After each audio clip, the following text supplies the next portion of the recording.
Aubrey, do you think French is a beneficial first language when someone is learning English? Absolutely. There are so many words from French in English, thousands and thousands. Lindsay and I talked about this recently on the All Ears English episode. It's so useful Cool. if you're studying for IELTS, so useful if you're learning English.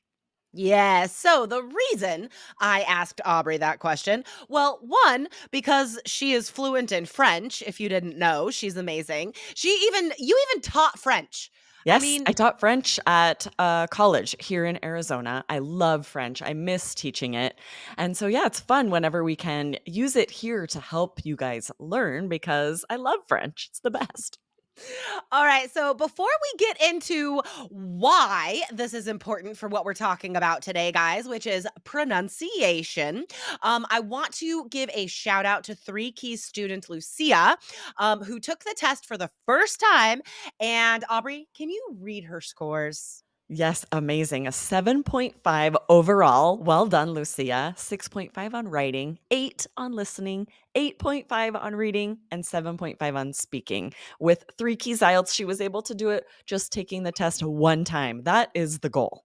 That's amazing. Imagine all that money she saved by Yes. not taking the test multiple times. So, guys, Money and time. Ugh. I know. Check it out, guys. allearsenglish.com/KEYS. And you can get in there immediately and start preparing with a system that you can trust. All right. We want to announce some poll results from honestly my favorite Spotify poll that we've ever done. We asked you guys, what would your mom get on IELTS? I love this, and I love the results. We love this poll. So many people filled it out, so you guys clearly loved it as well.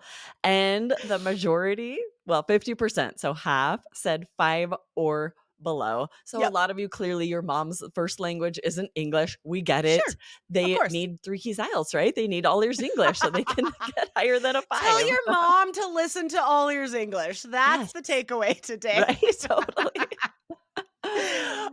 Yeah, and then 13% of you said 6, 18% said 7, and 18% said 8 or higher. So that's pretty impressive, guys. That, 36% of you said a 7 or higher. That's insane. I know, right? Maybe your moms taught you English or played a big Yeah. part in it because those are impressive scores that your moms would get. I loved this poll. So good. My takeaway from this is that you guys listening should be speaking English with your mom. You should have one Yes. day a week where even if it's just a phone call or in person, you have an English conversation with your mom. I would love that. Absolutely. Yes. And stay to the end, guys, because we have a poll question from today's episode that we are very excited Yes. to hear your answer for. Yes, awesome. All right. So today's episode is inspired by a YouTube subscriber. Thank you, Maura9748. Thank you so much for this excellent question. Mara said, "Hi, Aubrey and Jess. I wonder why herb has a silent H and hero and hello don't." It's a great question.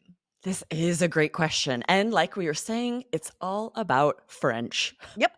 And this is tricky. A lot of words coming from French have that silent H because in French they have this silent H. But it's tricky because a few of them have sort of evolved in English to where now we do pronounce the H. So it's easy to get thrown off. Exactly. So, guys, we are talking about this today because pronunciation is the easiest way to increase your IELTS speaking score, right? But if you mispronounce some phonemes or sounds, if you mispronounce some sounds, that hurts your pronunciation score. And if it's the easiest one to increase, guys, these are the little pieces of information that could change your speaking score. All right. So listen up today. Let's start with a couple words that come from French that we do say the H. So hotel, history, historic, these words come from French, but we do say the H. And there's no clear reason. It's just this is how the language has evolved. All right. So Yes, we right. do Language say, just changes over yep. time. So, unfortunately, you can't just take French rules and apply them everywhere. You do have to know which words have sort of changed as they've been adopted into English. These have a silent H in Mhm. French, hôtel, histoire, but then in English, we pronounce that H. Exactly, exactly. So you will notice as we go through the list of words today, guys, that the ones that are borrowed from French, this rule is if the H starts the word. Okay, that's this rule. The H is at the beginning and it is silent if it comes from French. All right, so that's the general rule. But again, hotel and history do break those because we do say the H. Man, English, I it's know, it's tough. why can't it just take a rule and follow it? It would make it We so much cannot. easier. It just We can't do cannot. it. Maybe this is one reason why we have this, like, independent streak, because we're like, "Ah, we speak English. We can break the rules when we want For to." sure, especially in the States because it's Oh, kind yeah. of gone differently in different English-speaking countries. Here in the Mhm. States, yes, we're very independent, we're rule breakers, and Oh, yeah. so you'll find lots of rules that we're like, "Nope, we're not gonna do that, we're just gonna do this how we want." And we'll change the dictionary to reflect that. Totally. All right, so let's get to the words that do have that silent H. So, as Maura wrote in, she was asking about the word herb. So, that's HERB. That is the fancier word for like spices, right? The things full of flavor that come from plants. That's my paraphrasing. But this is tricky because in the UK they do say the H. They say herb, which sounds so wrong to me because we never say the H. I know, and it sounds like a man's name in the States, Yeah, men that are exactly. named Herb. I knew a Herb once. He was my manager when I worked at a coffee shop That's awesome. in my 20s, and he was a great guy. So there's the noun herb, right? A spice, or herbal, which is the adjective, right? Herbal tea, for example. These are words that are so useful on IELTS because you get asked about food so often in part one. So, and cooking, right? So, these are words I could imagine you having to say or wanting to say and maybe not saying correctly.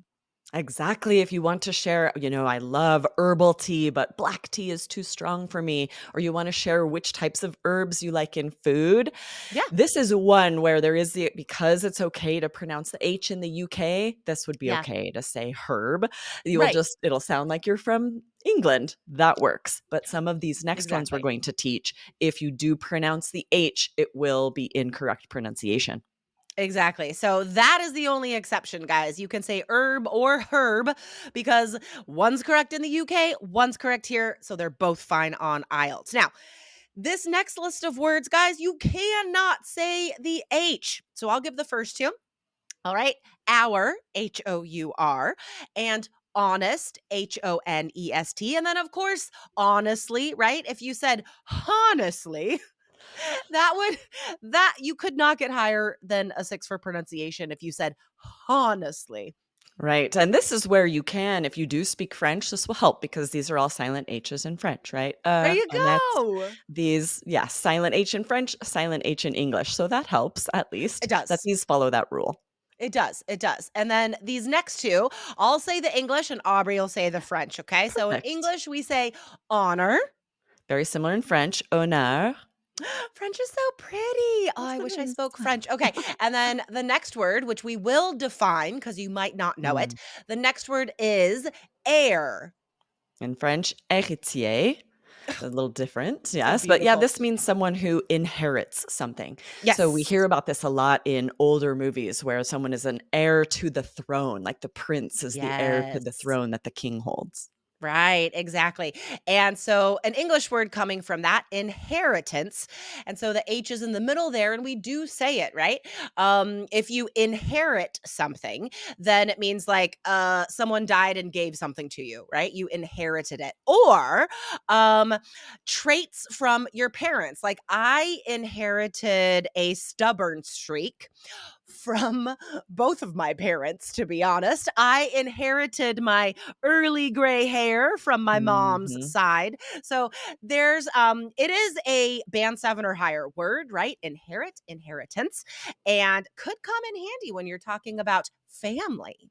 Absolutely, to share what traits you inherited from different family members. This is going to pull out so much great vocabulary, interesting details. So use it whenever you're asked about, yeah, family, ancestors. This would be awesome. So, those are all the words with the silent H at the beginning. Now, let's get to some words with a silent H in the middle. So, the first is exhausted. That's spelled with an H, right? And I think you guys are saying this correctly, but you might not be spelling it correctly. So, that's where this lesson comes in, right? How do we spell exhausted? Yeah, it's EXHAUSTED. This will matter on your IELTS essays if this is an Yes. answer on your listening test. So you do need to know that there's a silent H there that you have to write to spell the word correctly. And remember, guys, whenever you are on the speaking test giving adjectives, don't use easy adjectives. Never say you were tired, say you were exhausted. Awesome. And then we have vehicle, which when we're speaking quickly, this becomes a little more silent vehicle, right? But we do pronounce that H, I vehicle. never say the H. I say vehicle. Interesting. I grew up saying vehicle, saying the Really? H, but I know when I speak quickly, you kind of drop it because we don't have time to stop and pronounce that H. That's interesting. I've never pronounced the H in That's vehicle. funny. So we learn now that either way is correct. Yeah, that's right. That's gonna be a regional dialect thing for sure. All right. And finally, guys, any words that start with GH, we do not say the H, just like WH, right? We say what, we don't say what. So, same with GH, H is silent. So, ghost, you guys know the word ghost, but the next word you might not know, aghast. This is an adjective. What does aghast mean? Like, shocked, very Yes. surprised, and I know I have seen native speakers spell this incorrectly Yep. and not write the H, so this is a Totally. common spelling error that I could see IELTS tripping you up and having this be an answer on the listening test. You have to know that it's spelled AGH and to get that right. So, these two words, aghast and ghastly, these are excellent vocabulary words, Mm. guys. I was aghast, right? She was aghast, like shocked. But then ghastly is a wonderful adjective for shocking That's band or 9, like right? very terrible. Yeah. Yes. If you're about to say shocking, if you can just replace it quickly with ghastly, you're Mhm. bumping up your vocab score. I think ghastly is like a terrible shock, though, right? Yes. Ghastly is more like, yeah, just very awful and surprising. Yeah, it does feel like it has a negative connotation, right? You wouldn't Yes. be like, "There was a surprise party and it was absolutely ghastly." Oh, no. Unless something went terribly Unless it wrong, was it wasn't terrible, ghastly. unless it Yeah, was actually ghastly. right. All right, guys.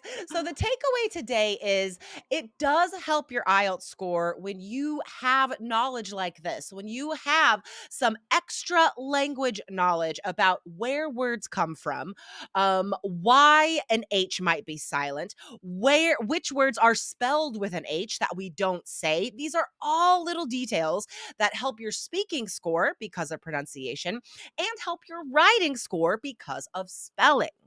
Yes, absolutely, and the key poll for today, this is a fun one. We wanna know, do you speak French? We're so Yes, curious about how I'm many of our curious. listeners speak French like me, so let us know, yes or no, if you speak French. Awesome. All right, Aubrey, thank you for your French knowledge today. Well, you're welcome. All that work and classes and living there and studying finally paid off. Today is why. It was all building up to this moment. Congratulations. Right. Okay, guys. Thanks for joining us today, and we'll see you again Friday. Awesome, see you Friday. Bye. Bye.